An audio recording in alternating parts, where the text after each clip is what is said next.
일단 많은 분들이 겨울이니까 손발이 차갑지 뭐 하고 가볍게 넘기시는데, 사실 수족냉증은 계절이나 장소 상관없이 손발이 얼음장처럼 식어 있는 상태라서 시간이 지나면 지날수록 일상생활에 불편할 정도로 지속되는 게 문제입니다. 그럼 수족냉증을 방치하면 어떻게 될까요? 손발이 차가우니까 심장은 말초까지 혈액을 더 보내려고 더 무리하게 펌프질을 하게 되고, 교감신경은 스트레스를 받아서 계속 긴장한 상태를 유지하게 되죠. 시간이 지나면 몸 전체가 긴장 모드가 됩니다. 이러다 보면 정작 회복이나 재생에 쓸 힘이 없어져 버리고 결국 손발 감각이나 저림이 만성적으로 생길 수 있습니다. 심지어 혈액순환이 오랫동안 되지 않으면 이게 뇌혈관까지 영향을 가서 혈관성 치매 위험이 올라간다는 이야기도 있고요. 또 체온이 제대로 올라가지 않으면 면역력이 툭 떨어져요. 예를 들면 소화가 안 되거나 생리 주기가 어긋난다는 식으로 요즘 왜 이러지 싶은 증상들이 이유 없이 생길 수도 있습니다. 결국 단순히 손발이 차가운 정도에서 끝나는 게 아니라 수족냉증이라는 어쩌면 작은 증상에서 시작해서 도미노처럼 연쇄적으로 일어나면서 몸속 균형이 이제 무너질 수 있습니다. 그러면 그냥 난방 빵빵하게 틀고 두꺼운 양말 신으면 괜찮아지지 않나 라고 생각하실 수 있잖아요. 만약 손발이 차가운 게 정말 추위 때문이었으면 이미 해결이 되셨을 거예요. 하지만 보통 수족냉증은 한두 번의 보온으로는 잘 안 나아집니다. 왜냐하면 이 증상의 원인이 단순한 혈액순환만의 문제가 아니기 때문인데요. 결국 중요한 건 손발만 잠깐 덮이는 게 아니라 온몸이 순환이 잘 돼서 속안이 진짜 따뜻해지는 이런 상태가 돼야 되는 거거든요. 그러려면 왜 수족냉증이 생기는지, 그리고 나는 어떤 이유에 해당하는지를 알아야 됩니다. 그래야 나에게 맞는 맞춤형 회복법을 적용하실 수가 있어요.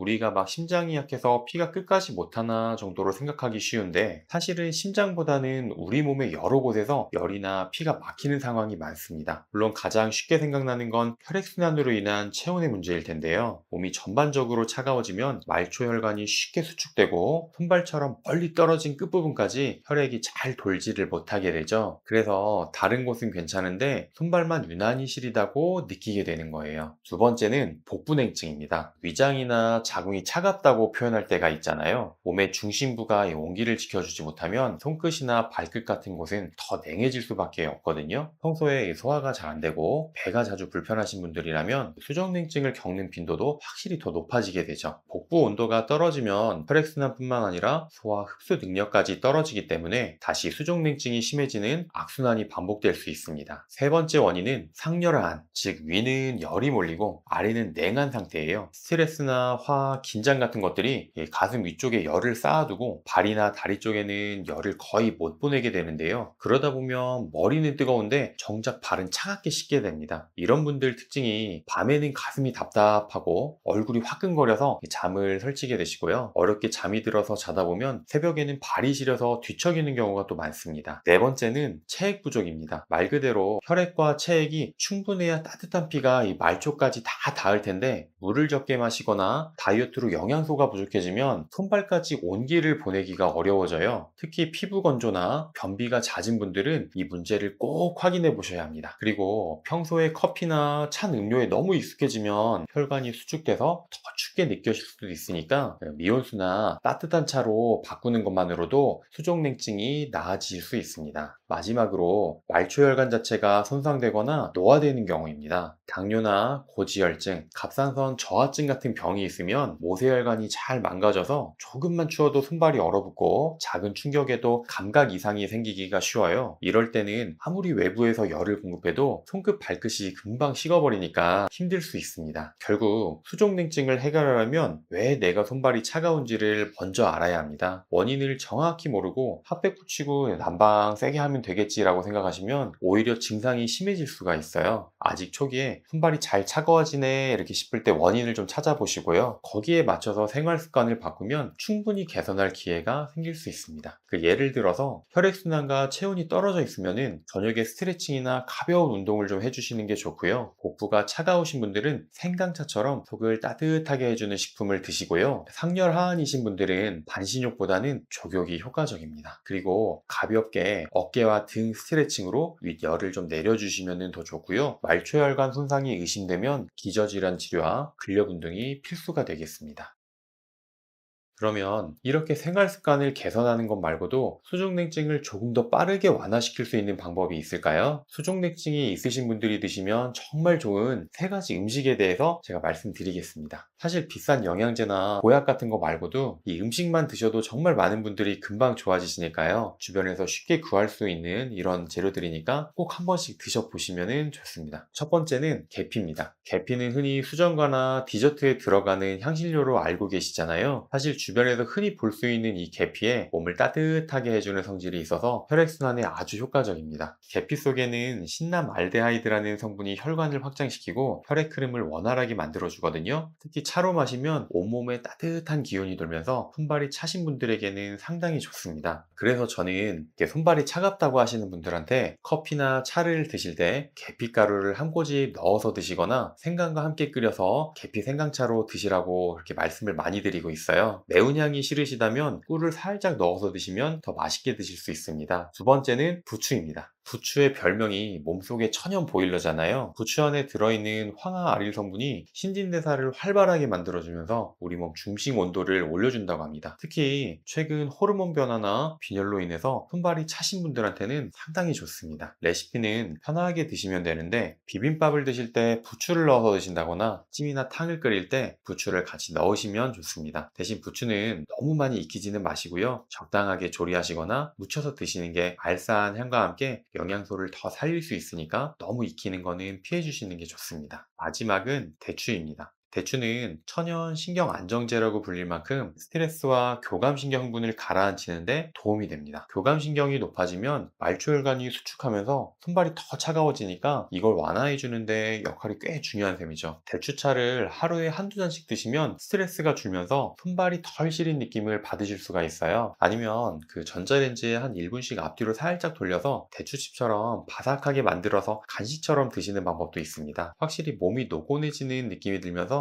밤에 숙면하기에도 도움이 되거든요. 다시 정리하면요. 계피는 혈액순환을 도와주고 부추는 중심 온도를 이렇게 올려주고 대추는 스트레스성 냉증을 이렇게 완화시켜 주는데요. 내가 어디에 안 좋은지에 따라서 세 가지 중에서 한 가지를 좀 먼저 드셔보셔도 되고요. 나중에는 계피차와 부추유리, 대추차를 꾸준히 드시면 손발만 잠깐 데워지는 게 아니라 몸에서 열이 계속 나는 것 같은 효과를 볼 수 있습니다. 여기에서 중요한 건 급한 마음에 한꺼번에 너무 많은 양을 이렇게 드시기보다는 하루하루 조금씩 꾸준히 드시는 게 가장 좋아요. 계피차는 가볍게 하루 한두 잔, 부추는 한 줌 정도씩 식사에 곁들이시고요. 대추차나 대추즙은 간식이나 자기 전에 그냥 살짝 이렇게 드시는 걸로 하시고요. 이렇게 몇 주만 지속해도 손발 시림이 훨씬 줄어드는 것을 체감할 수 있을 겁니다. 수족냉증의 원인과 해결 방법, 그리고 몸이 따뜻해지는 세 가지 음식을 말씀드렸는데요. 마지막으로 아주 간단한 동작으로 손발을 따뜻하게 만들 수 있는 방법을 제가 소개해 드리려고 합니다.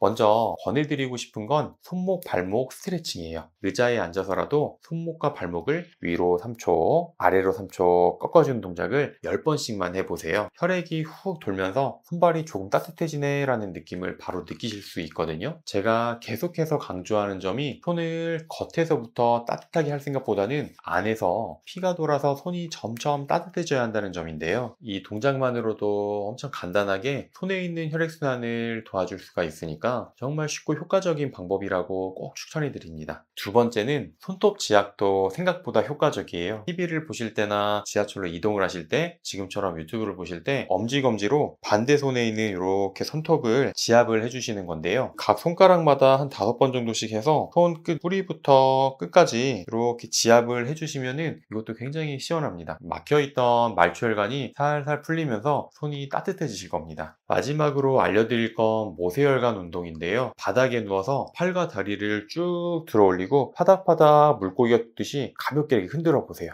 처음에는 좀 웃길 수 있는데 그 모세혈관을 자극해서 말쪽까지 피가 잘 돌게 만드는 효과가 큽니다. 하루에 몇 분만 해도 손발이 훨씬 덜 시린 걸 느끼실 거예요. 이렇게 제가 수족냉증에 좋은 동작들을 알려드렸는데 정말 쉽고 간단한 동작들이라서 꼭 해보시기를 추천해 드리고요. 결국 핵심은 몇 분이라도 꾸준히 하는 것이 좋다는 겁니다. 만약에 한두 번 정도 해보시고 그냥 별로네 하고 그만두지 마시고요. 조금이라도 나아지겠지라는 생각으로 계속 습관을 들이시면 어느 순간 손발이 차갑다고 하는 걸 못 느끼고 있었네 하고 깜짝 놀라실 거예요.